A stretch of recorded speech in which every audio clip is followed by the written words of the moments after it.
اگر ابھی آپ کے پاس وقت ہے تو اس کو دیکھیے، نہ تو آرام سے اس کو وقت نکال کر دیکھیے گا۔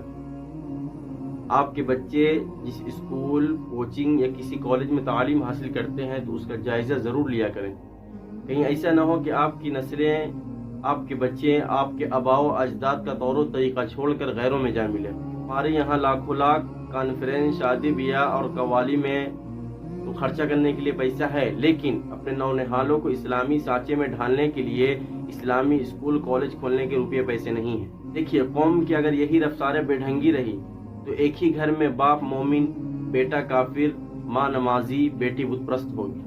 اس وقت سوائے آنسو بہانے کے کوئی چارہ نہ ہوگا۔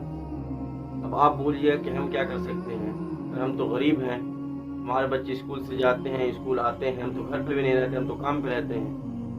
دیکھیے، کل قیامت کے دن آپ کے بیٹے کے بارے میں آپ سے سوال ہوگا، نہ کہ دوسروں سے سوال ہوگا۔ آپ سے پوچھا جائے گا کہ آپ نے اپنے بیٹی کی کیسے، اپنے بیٹے اپنی بیٹیاں کی کیسے تربیت کی۔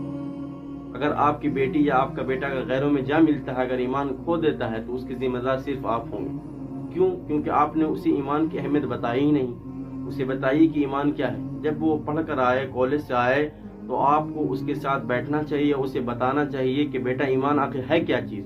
اس کو ایمان کے بارے میں بتائیں کہ ایمان کتنی قیمتی خزانہ ہے۔ اپنے بیٹوں کو سمجھائیے کہ اگر آپ کے پاس ساری دنیا کی دولت آ جائے، ساری دنیا کی بادشاہت آ جائے، اور آپ کے پاس اگر ایمان نہ ہو تو آپ ناکام ہیں۔ اگر آپ کے پاس دولت میں شداد سے بھی زیادہ دولت آ جائے، اور بادشاہت میں آپ فرعون سے بڑے بھی بادشاہ بن جائیں، لیکن اگر ایمان نہ ہو تو یہ دولت، یہ بادشاہت کچھ کام نہیں آئے گا، سب ناکام۔ کامیاب وہی ہے جس کی موت ایمان پر ہوتی ہے۔ بتائیے، دنیا میں شداد جس نے جنت بنوائی تھی وہ کامیاب ہے؟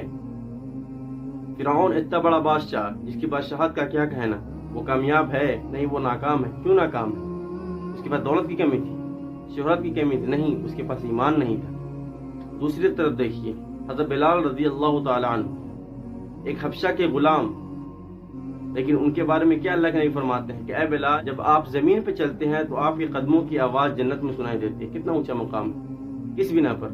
ایمان کی بنا پر۔ اپنے بیٹے کو سمجھائیے، اپنی اولاد کو سمجھائیے کہ دیکھیے، آپ جس بھی اسکول میں پڑھ رہے ہیں، جس بھی کالج میں پڑھ رہے ہیں، پڑھیے، اس لیے کہ مسلمان کا اثاثہ علم ہے، کیونکہ ہمارا جو اسلام ہے اس کی شروعات ہی اقرا سے ہوتی ہے کہ پڑھو۔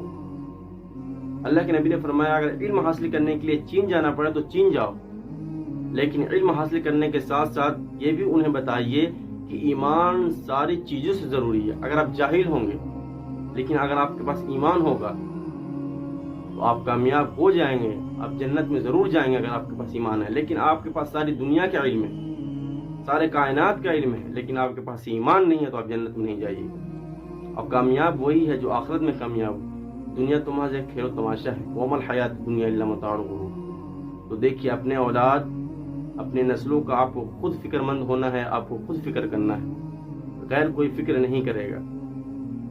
آپ اپنے بچے کی خود تربیت کیجیے۔ میں اپنی بات کو اس شعر کے ساتھ ختم کرنا چاہتا ہوں کہ کھول آنکھ زمین دیکھ، فلک دیکھ، فضا دیکھ۔ کھول آنکھ زمین دیکھ، فلک دیکھ، فضا دیکھ، مشرق سے ابھرتے ہوئے سورج کو ذرا دیکھ۔ اور اتنا نہ بڑھا پاک یہ داماں کی حکایت، دامن کو ذرا دیکھ، ذرا بند قبا دیکھ۔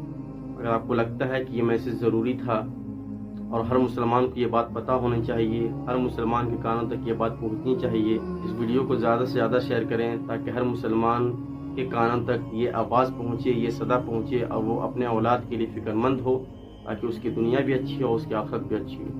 السلام علیکم ورحمۃ اللہ وبرکاتہ۔